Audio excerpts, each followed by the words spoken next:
Здравейте, ученици! Добре дошли днес на първия учебен ден. Надявам се всички сте имали едно незаменимо лято, изпълнено с много забавления и четене на вашия задължителен списък от книги. Сега, както повелява традицията, трябва да спомена всички учебни помагала, за които трябва да съберем парички. Така че пишете, няма да повтарям. Повтарям, няма да повтарям. Пишете. Така, започвам да пиша.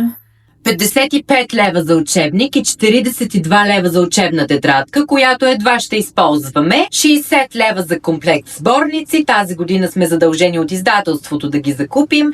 Едва ли ще ги отворим. 93 лева за ето това помагало. То е абсолютно по желание. Повтарям, по желание. Но аз ви задължавам всички да го имате, иначе ще пиша минуси и двойки. 67 лева за ето този атлас, който всъщност никога няма да ви трябва. Също така с госпожа Иванова организираме двудневна екскурзия. Ще ходим да гледаме постановка Лешникотрошачката. Много е хубава.